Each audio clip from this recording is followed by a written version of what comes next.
Hi, welcome to Midwest Magic Cleaning. My name is Ladies, and I have never been happier or prouder to bring you a video than this one right here. And I'm going to explain why, because it's kind of important. It's not really about the cleaning. It's about what we're not having to do. So about a year and a half ago, August of 2023 to be exact, I did a cleaning for a grandmother and 3 young granddaughters where they had a multitude of problems in the household. There was ADHD, there was moderate autism, but the thing that hurt them the most as far as keeping the clutter and the trash and the cleanliness at bay was that the grandmother had a compulsive spending problem. Her intentions were the best of the best. She did not buy her for herself. She bought for the granddaughters. And I think for the longest time, she was compensating and trying to give them the best life possible without realizing that the compulsive spending was actually kind of destroying the house as far as cleanliness went. So to give you some comparison,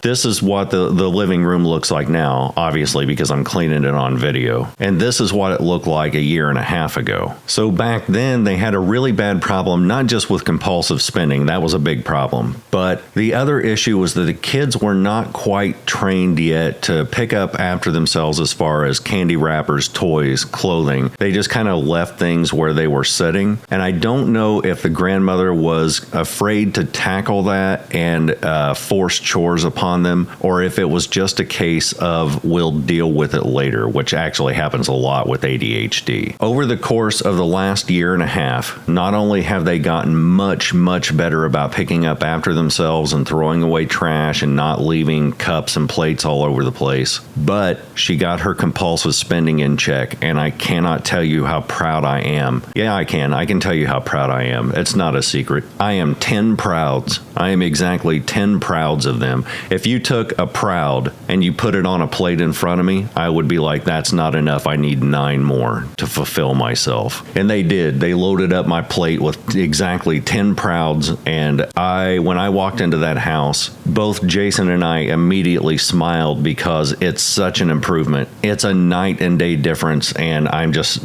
really happy that they achieved this. What we're dealing with this house right now is still pretty cluttered, but it is nothing like what it used to be. So why are we back here to begin with? Over the years, I've had a whole bunch of people ask me, do you ever go back to the houses that you've helped? And do you ever do updates and check in on them and see how they're doing? And normally the answer is no. I come in, I do my thing, I go my own way, and then I help the next person in line. However, this week, by sheer coincidence, there's a house that I'm trying to clean that is almost inaccessible because the driveway's all messed up and I can't get back to it. And it's just a big mess way deep in the country. And anyway, that's a whole long story. I won't bore you with that. So shut up, man. But I was thinking about all those people who asked if I ever go back to old houses and do those. And I thought, I actually know this woman and I know she's made a whole bunch of progress on the house. I'm just going to offer her a free cleaning and then just go back in and check and see how she's doing, see how she's managed over the past year and a half. And everybody wins in this situation. You guys get a video. I get to clean a house. It doesn't require me to haul several thousand pounds worth of trash out to a dumpster. She gets a free house cleaning. Everybody wins. Everybody's happy. So here's the thing, and I think this is really important when cleaning your own house or even somebody else's house. In this place, we are going to do the basics, which is just throw away trash,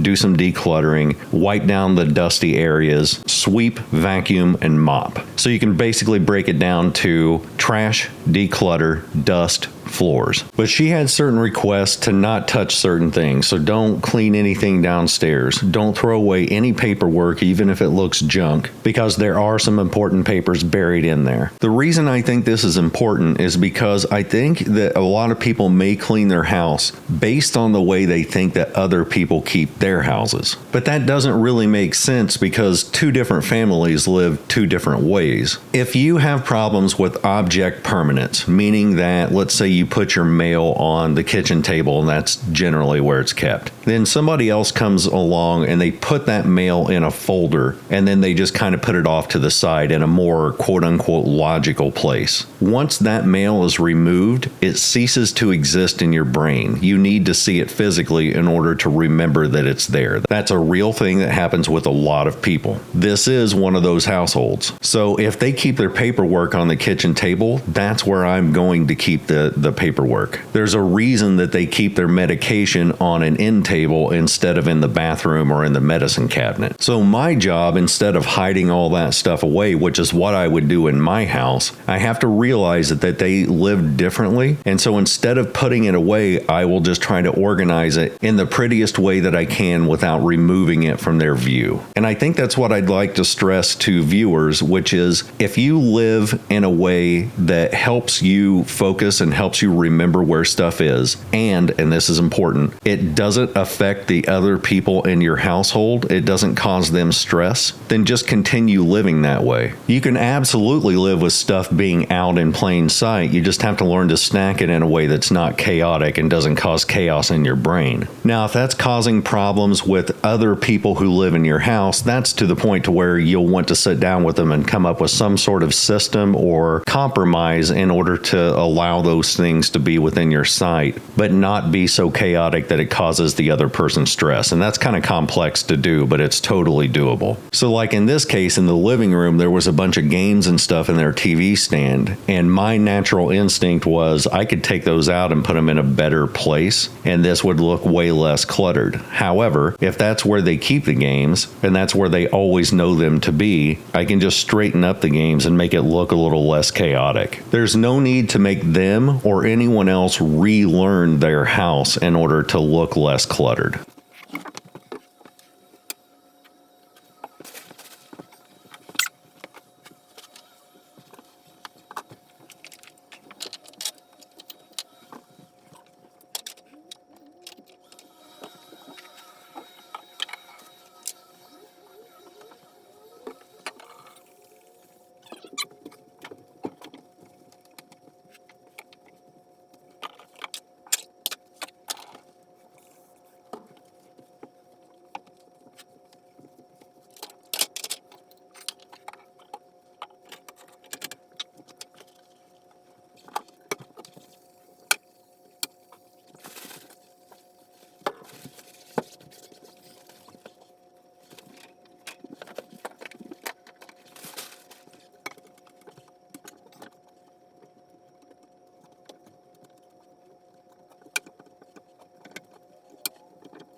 We ran into the same issue in the kitchen where before the kitchen looked like this. It was chaotic. Everything was just kind of thrown together. Dishes were piled up. The snack area was really just kind of chaotic. Just all kinds of snacks thrown in together, and you had to sort through one giant box of a plethora of different types of stuff. An entire plethora, maybe even two plethoras of snacks. But over the last year and a half, they've learned organization so much better that even even though this snack area may look cluttered to other people, to me it's organized. All the Oreos are in one section, all the chips are in another section. And yes, it seems like a lot, but honestly, it's functional and it's not chaotic to them. This is a case of if it ain't broke, don't fix it. And I think the average person would do well to remember that in their own house. If it's not causing you mental issues, don't go to town and rearrange everything just for the sake of rearranging it. This is not your mom's house. This is your house. This is not the home of some pretentious designer on HGTV. This is your place. It needs to be lived in by you. So when I'm cleaning a house, even my own, I think of things in this order: functionality first and then pretty second. So for instance, in my own kitchen, I have 2 oven mitts hung up on the wall about 3 feet from my oven. While I'm cooking, I can just reach over and grab one of those without having to move,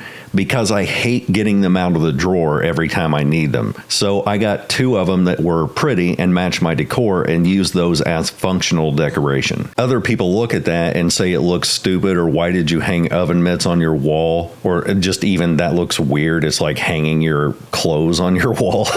But for me, it's a piece of decoration that has function, and now I don't have those oven mitts taking up drawer space. I don't have to get in and out of drawers every time I want to use them. I just reach over and grab one. When I'm done, if it's not dirty, I just hang it right back up. For other people, that could mean paperwork. They have to access certain paperwork for taxes or file certain receipts certain way, and they always keep those on their desk or the kitchen table or the kitchen counter. As long as you're able to stack those in a way that's not chaotic, that's totally fine. It's your house. It's your function. Don't make your life harder in order to please other people who may be in your house for 5 or 10 minutes tops. I think if you're decorating for the approval of visitors, then you're doing yourself a disservice, and you're actively making your living harder than it needs to be.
So here's how much of a difference a year and a half made. When we first started cleaning this house, they were actually clients of ours back when I used to own a cleaning business. For those who don't know, I owned a cleaning business for a couple of years, and then whenever YouTube took off, I gave the cleaning business to an employee of mine as a Christmas gift, and he still cleans to this day. But when we first started cleaning their house, I don't remember if they were weekly or bi-weekly, but every single time we cleaned it, we would first start off by filling 5 40-gallon contractor bags bags to the top of just trash. You have to remember, this is a grandmother who took on the custody of 3 girls, all of them young. At least one, if not 2 of them, has moderate to severe autism. The other one has fetal alcohol syndrome, and though she's functioning really well, back then she was still learning how to do basic things like tying her shoes and functioning from day to day. This was a very busy woman who took on a responsibility that I can't even imagine taking on. So she would keep the girls busy during the day after school, and then they would do a lot of art projects, and they would kind of have fun, do their homework, and all the things that normal kids do. But then they didn't know that, like, let's say an hour before you go to bed, that's the time when you're going to stop, clean up all your messes, and then go to bed. So they would be busy all day, clear up until bedtime, and then it's like, okay, stop what you're doing, time to go to bed. Then they would just walk off and leave their stuff. Now, because of that, they didn't get into a routine, and so they would break out art supplies and do a whole bunch of artwork with, say, watercolors, and then they would just leave the watercolors without putting them up. So eventually the art supplies would go bad. So every week we were throwing away what could have been good art supplies, but they had just gone bad and they're not usable. Couple that with the fact that the grandmother had compulsive spending problems, and she would just replace all that stuff over and over and over again. So the house was constantly covered in that stuff, plus a whole bunch of stuff like beads. But the majority of it was disposable stuff like paper plates, bowls, cups, half-empty water bottles and soda cans, dishes everywhere, candy wrappers, chip wrappers, half-eaten candy bars. They were just way overloaded with snacks, and then they would eat part of it and then just set it on the table. And again, this was not an issue of laziness. One, the grandma was way overworked, and 2, the kids just weren't ever introduced to that routine. And dealing with the disorders that they had, the grandma didn't know how to introduce them to those routines. At least that's what I'm assuming, because I've done a lot of these houses, and you can tell when somebody's just being lazy versus somebody who's either incapable or just uneducated in how to do this stuff. But it just goes to show that over the course of a year and a half, as practice and routine was introduced to this household, they got so much better at this. The grandmother stopped doing so much compulsive spending. The kids became aware of their surroundings and began to get into a routine of cleaning and picking up after themselves. And as a direct result of that, there develops a certain amount of pride within a household that makes you want to continue cleaning it. I can tell you that of all the houses I've done on this channel, and I've done somewhere between 250 to 300 videos, this is the most successful of any house that I've cleaned as far as turnarounds go. This is not the norm, especially when dealing with people with hoarding disorder, which this is not what this is, but typically what happens is it has the same relapse rate as like alcoholism or just addiction in general. 90+% of the houses that I do resets on will revert within a month or 2. This is one of the extremely rare circumstances where not only did they not revert, but they actually got better. So if you're watching this, person who I helped that I'm not going to name, I am extremely proud of you. Both Jason and I were so happy when we walked in there and realized we just needed to do a basic declutter, wipe down, sweep, mop, vacuum. It made us both feel really good and really proud. I'm really proud of you. So suck it.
Hey, while we're watching us do that, let me throw out some shout outs to some channels I think you all will really like. For new viewers, I do this. I try to do it every video. Sometimes I forget because I can be an idiot. But we're not forgetting now, so suck it and you shut up. Shut up. I want to name some YouTube channels. The first one is called It's Ian on YouTube. Ian is a special story because as of last year, he had 19,000 subscribers at the end of December. He worked 13 years on his YouTube channel to get to that 19,000 subscribers. His goal was to eventually hit 100,000 and get the silver plaque. And then suddenly, out of the blue, in January, he gained 80,000 subscribers, or more than that, really. The last time I looked at it, he was at 101,000 subs. His channel just blew up out of nowhere. And I'm so happy for him and so proud of him. And I wanted to give him a shout out because if you like Post 10, you will like Ian. He doesn't do the same thing. He doesn't clear out culverts or anything like that. It's the same vibe. He's a super chill guy, super wholesome, honest, funny, and just so likable. He documents himself working at 7-Eleven. And it's way more interesting than I'm making it sound. But it genuinely feels like you're hanging out with your best friend whenever you watch his stuff. It's so calming, so relaxing, and he deserves all the hype in the world. It's just such a fun channel. It's hard to explain what the appeal is until you see it. So at the very least, jump over to his channel, check out a couple of his videos, and you'll get it right away. It's so fun. The next one is one that you really need to get into on the ground floor because she blew up on TikTok and Facebook, and she's finally getting on YouTube. Right now, she only has just a handful of subscribers and her videos are mostly short, but she's getting ready to get into long form content. It's called Cleaning Fairy Cherie. It looks like Sherry, but it's actually pronounced Cherie. When I think of the best cleaner in the world, she's the one that comes to mind. Now, understand, she does not do hoarder houses. She doesn't do crazy transformations. She is just an extremely detailed cleaner, and she's just down to earth. She's one of my favorite people on the internet, not just in the cleaning genre, but just people in general. And this is the perfect time to get in on the ground floor and say you were there from day one because she's just now building her YouTube channel up. And again, she'll have long form content coming soon. All the links to these channels will be in the description of the video. The next one is one that I've called out a lot, but I refuse to stop because it's one of my addictions. She's one of my favorite people. It's DIY Tiff. DIY Tiff does DIY stuff, but she'll look at her closet and say, this sucks. I'm going to rebuild some fancy, cool shelving from scratch, and I'm going to turn this house into what I want it to be. The great thing about Tiff is that when she makes mistakes, she'll show it. The channel is funny, it's wholesome, and I'm going to steal her editor, Tony, because I need a good editor, and Tony's the best of the best. Funny, wholesome, awesome channel. And the final one, if you want to talk about getting in on the ground floor, this is it, because as of the recording of this video, they have 35 subscribers. Not 3,500, 35 subscribers, and they deserve eyeballs. At 1,000 subscribers, you get monetized. I think we can get them monetized if we give them a couple of shout outs. It's called Our Cozy Mountain Life, and it is exactly what the title describes. It is cozy, it is mountain, it is life, it is our. Okay, I kind of forced that one, but you get the point. Have you ever sat in front of a fireplace while it's snowing outside and you're just drinking some coffee or some hot tea, and it's the most relaxed you've ever been? Just sitting just quietly and indulging yourself in peace. That's the feeling that this channel gives me. It's hard to describe why it's so peaceful and addictive, but it just is. It's nice, it's quiet, it's peaceful, it's enjoyable, and when I need to settle my brain down, I can put on this channel and just relax. And I think that if you give a couple of their videos a view and give them a chance, I think you'll fall in love with it, just for the simple fact that if you need to settle down at the end of the day, you can definitely do that with Our Cozy Mountain Life. Plus, I think they're in Canada, so maybe one day we'll get to see a moose on that channel, and that's That's really the only reason I subscribe to it. Potential moose is the number one factor I use in subscribing to any channel, really. But the moose potential on this one is quite high. And actually, I'm going to give you one more, because on the 17th of February, I'm going to be doing a live stream with Dr. Scott Eilers. He has much of the same opinions that I have on psychology. He's a pretty large channel. He's a really great guy, and I swear we look like brothers. I don't know what it is. We just happen to look a lot alike. But his name is Dr. Scott Eilers. I'm going to leave a link to his channel in the description of this video. It would be worth it to subscribe to him, not just because he has great content, but also it'll help you find the live stream whenever we do it. I'll put a reminder before we do that on the community tab, which you can access and see if you're subscribed to my channel. If you haven't subscribed to mine, I'm gonna start laying elbows down on people is what's gonna happen. You subscribe, and I mean now. Otherwise, I'm so sorry. I don't mean to get aggressive about it. But anyway, subscribe to Dr. Scott Eilers, and on the 17th of February, I will be doing a live with him. It should be really fun, really cool. The moose potential is very low in this conversation, but I'm not ruling out the idea that he may bring on a moose live during the conversation. I'm not expecting it, but that doesn't destroy hope that it might happen.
Some kind of personal news. Well, it's not kind of, it's personal news. For people who are members of my channel, not just subscribers, but members, there's a difference. One of them is a paid membership, the other one's free. Anyway, I talk on Discord a lot about whatever happens to be going on in my personal life. Mostly it's just me joking around, but sometimes I get kind of deep and serious. So anyway, members know that for the past couple of weeks, I've been going through a pretty moderate depression and some pretty severe panic attacks. And I won't go through why, and I won't list out the things that cause them. It just all boils down to everything that's urgent and important happens to all come to a head in January. And it's taxes is one of them, but there's a billion things that all happens in January. And I get overloaded by the amount of crap on my plate. So finally, after about 2 weeks worth of panic attacks, I finally just sat myself down and forced myself just through brute force to get through a bunch of those things that were on my plate. And one by one, as I ticked things off of the list and wrapped up those responsibilities, my anxiety got less and less and less. And then for the past couple days, I haven't had panic attacks. My mood has been incredible. I finally got myself out of it and it feels great. So just know that I'm doing fine. This happens to me around every January, and it's because I just let so much stuff build up. That said, now that I've got a bunch of those responsibilities checked off of the list, I have been considering doing personal cleanings for members of my channel, the ones for the paid membership. If they're drivable and they need help, I thought it would be really cool if I could just go to their house, film a video, do something to give something back to them for being members, and just be able to meet some of the people who support the channel. I think it would be super awesome and fun and give me a reason to get out on the road and overcome my fear of traveling. And depending on how far north I go, the moose potential becomes greater and greater the further north I travel. So there's always the chance that I can go somewhere, clean a house, moose it up, get my moose on, and then just drive back home and put out a cool video. But anyway, one of the reasons I wanted to give back in that manner is because without the members there to let me vent to them on Discord and to talk to me and to just kind of be there whenever I was going through those rough periods, I think I would have had a much more difficult time getting through them. I don't really talk to people outside of the YouTube universe. I don't have a lot of friends in real life, and the ones that I do have live in other states, so it's very difficult for me to talk to people regularly. But the people on Discord have become like my family, and them just being there, even if it's just to listen to me vent and ramble on like a madman, help me in ways that I'm not sure they'll ever quite fully understand. Not everybody has that kind of a support group, and I feel incredibly lucky that I do. So suck it.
I'd like you to do me a favor this week, or let me rephrase that. I'd like you to do yourself a favor this week. It doesn't require any extra effort. As you're living your life, and as you're just going about your daily business, I'd like you to purposely, intentionally take notice of your surroundings. Like as you go from the living room to the bathroom, from the kitchen to your moose room or whatever it is you have. I don't know where people keep their moose. And I would like you to notice things that you don't really give much attention to in your everyday life. And I don't mean clean it. I just want you to notice it. And we're going to do a little bit of introspection here. So we're going to look at that pile of mail. Is that pile out there because that's where you keep the important papers? Or is half of that pile just spam? Just regular everyday junk mail that just hasn't made its way to the trash can yet. Look at the appliances that are on your kitchen countertops. In my old house, I used to have a blender on the counter. And every time I did dishes, I would have to move that blender out of the way in order to make room for my dish drainer. It was an annoyance, but not enough for me to do something permanently about it, like spin kick the blender into a cloud of particles. So no big deal. It was just a minor inconvenience. I'd move it out of the way, do dishes, put the dishes away, move the blender back, no big deal. But then one day, I was intentionally looking around the kitchen to see what I could do to help with the clutter. declutter. And I realized out of 365 days, I used that blender twice. And that was always just on a random knockoff occasion where I just wanted to make a homemade milkshake twice a year. And then that got me to thinking, why do I even have it out there? It's so much more convenient if it's put away in the pantry or just up in a random cabinet. And then I was like, well, there's no room to put it in the cabinets because you have all these coffee cups. You've got like 15 coffee cups. But then that made me realize there's only one person who drinks coffee in this house, and it's me, and I drink 1 cup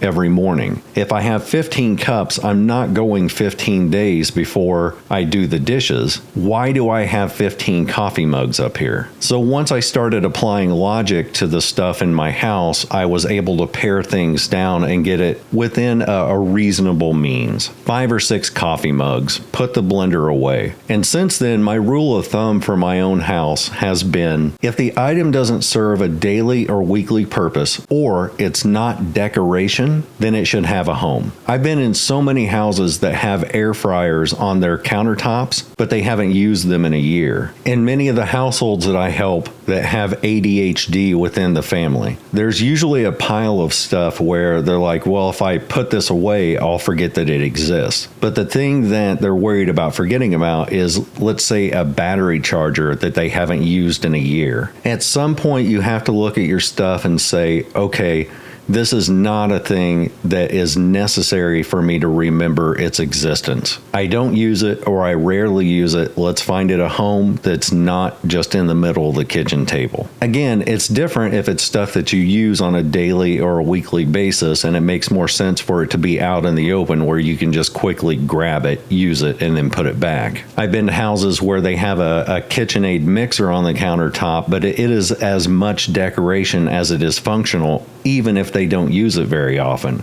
because it's fancy, it's expensive, it's big, bulky, and heavy, and it just makes the house feel more homey. But I've been in other houses that have these kind of fads that are like a pizza maker that they bought because it was kind of neat, one of those late night infomercial type things. They bought it, used it a couple times, then never put it away because it's big and bulky and it kind of has to be on the countertop. And there's this weird sort of guilt, like I can't get rid of it because I paid a lot of money for it, so I'll just let it sit there until the sun goes nova, unused and taking up valuable space in my kitchen. But you have to ask yourself, why? Why am I doing that? I'm not using it. I could be putting things that are actually useful in its place. That's what I'd like you to do this week. Again, you don't have to jump into it and take action on those things. I just want you to notice, to evaluate, to analyze, and to give yourself some introspection. Is this thing useful? Do I use it often? Does it make more sense for me to put it away and then take it out as I need it a couple times a year? Is it decoration? Is the decoration even something that I like, or is it just there just to take up space? I believe that is the next step for the house that we're currently working on in this video. They've gotten down the basics, like how to pick up after themselves and throw things away. They've learned some basic organization. I just think that the next step for their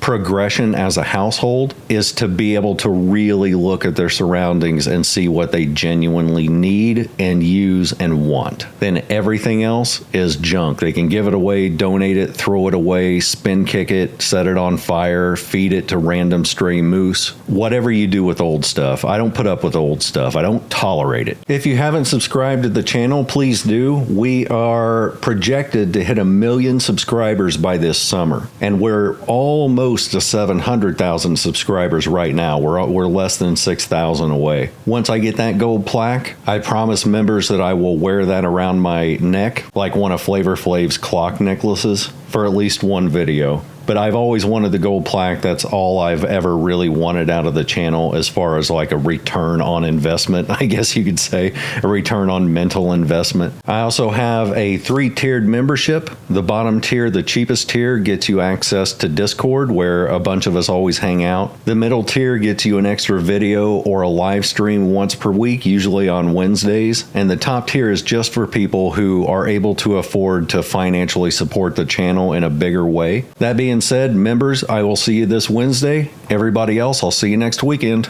Later.